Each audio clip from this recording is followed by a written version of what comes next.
Assalamualaikum warahmatullahi wabarakatuh. Perkenalkan, nama saya Musfiratul Ainiksan dengan NIM 1910711024. Saya ingin mereview buku yang berjudul Munculnya Elit Modern Indonesia yang dikarang oleh Robert Van Niel dengan judul aslinya yaitu The Emergency of the Modern Indonesian Elite yang diterjemahkan oleh Nyonya Zahara Delir Nur.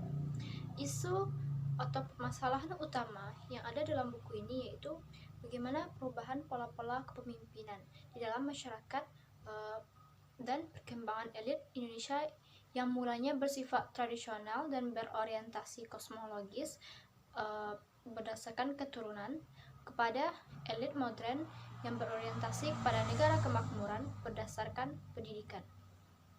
Isu utama selanjutnya yaitu perubahan sosial yang terjadi di kalangan kelompok pemimpin dalam masyarakat Indonesia. Pemimpin dalam masyarakat Indonesia bukanlah pemimpin masyarakat Hindia Timur, sebab penduduk Indonesia merupakan bawahan dalam jajahan Belanda. Isu yang selanjutnya yaitu perbedaan utama yang jelas di sini yaitu antara elit fungsional dengan elit politik. Kita bisa memahami arti dari elit fungsional, yaitu pemimpin-pemimpin yang baik pada masa lalu maupun sekarang yang mengabadikan dirinya itu untuk kelangsungan fungsi suatu negara dan masyarakat modern. Sementara arti dari elit politik yaitu orang-orang Indonesia yang terlibat dalam aktivitas politik untuk berbagai tujuan umum, biasanya berkaitan dengan hanya sekedar perubahan politik saja. Kemudian isu selanjutnya yaitu yang keempat, mereka yang bergolongan dari kaum etis, itu yang sebagai pendorong berusaha untuk merangsang dengan sifat dinamis yang mereka ilhami dan serta sifat optimis dan percaya diri mereka, sehingga dalam 20 tahun pertama abad 20 mereka telah menentukan langkah untuk mencapai cita-cita Indonesia. Kemudian kedatangan Marxisme yang anti-imperialisme datang ke Hindia Timur dari barat dan berkembang. Namun pihak Belanda tidak memiliki usaha untuk menyaring hal tersebut, dan ini merupakan masa romantika sosialisme. Kemudian kemajuan syarikat Islam juga nantinya berpengaruh terhadap sosial politik dan pemerintahan juga pergerakan. Baiklah, dan sekarang tujuan dari video ini yaitu untuk mengetahui bagaimana pertumbuhan Indonesia pada masa 25 tahun pertama abad ke-20, baik masyarakatnya, keadaan sosial, politik, dan pembaharuannya, serta melihat bagaimana perubahannya terhadap organisasi-organisasi lain dan pembaharuan, serta melihat bagaimana peranan kaum pergerakan menuju cita-cita kemerdekaannya, serta melihat atau meninjau proses pendidikan di Indonesia yang berjalan pada masa itu. Kemudian kesimpulan dari video ini yaitu sejak tahun 1900 Pulau Jawa yang berada di tangan parlemen Belanda dinamakan Staten-Generaal atau Dewan Perwakilan Rakyat Belanda. Di samping itu ada juga suatu badan penasehat tinggi yang terkenal dengan nama Raad van Indië atau Dewan Hindia.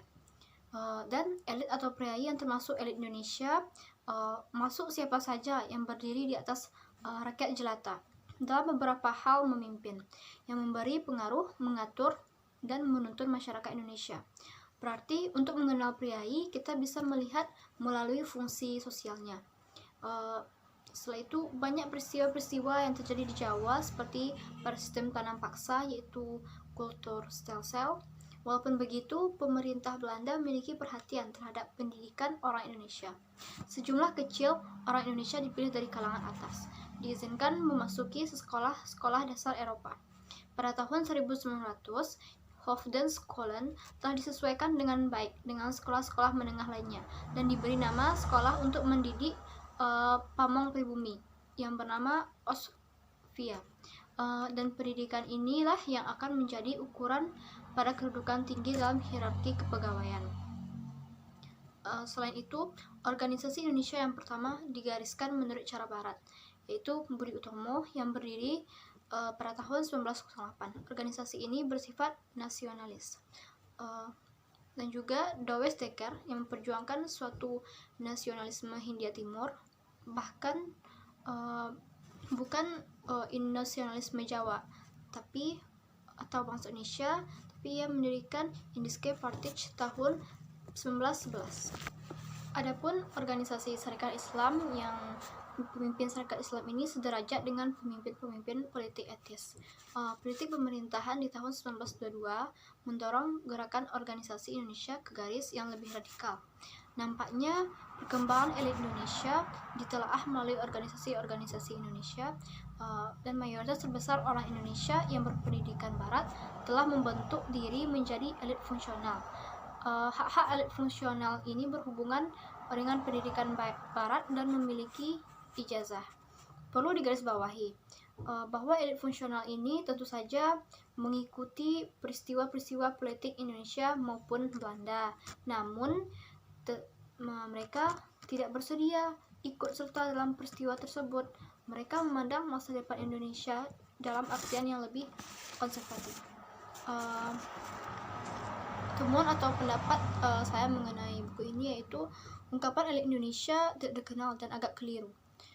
Dan pada tahun 1900 Pulau Jawa adalah bagian utama dari kekuasaan Belanda atau wilayah kolonialisasi Belanda. Sementara Sarekat Islam itu merupakan suatu contoh yang paling baik dari kehidupan organisasi yang bergaya Eropa. Kemudian kolonialisasi di Jawa sangat terasa. Ke-Eropanya juga gaya Barat sangat terasa dan mempengaruhi organisasi atau kehidupan sosial, politik, dan ekonomi pada masa itu. Selain itu juga mempengaruhi pendidikan serta gaya hidup orang Hindia Timur. Orang-orang Indonesia lainnya melihat tujuan pemerintah dengan cenderung bekerja menuju terbentuknya kebudayaan sinkretik. Kemudian istilah elit Indonesia ini sebenarnya ditujukan kepada kelompok elit yang berpusat di Jawa, yang terdiri dari berbagai suku di Indonesia. Pada saat perumusan politik baru merupakan suatu usaha terhadap suatu masalah, bagaimana kita menghadapi tantangan di tanah jajahan. Mungkin itulah dari saya. Mohon maaf atas kekurangan. Assalamualaikum warahmatullahi wabarakatuh.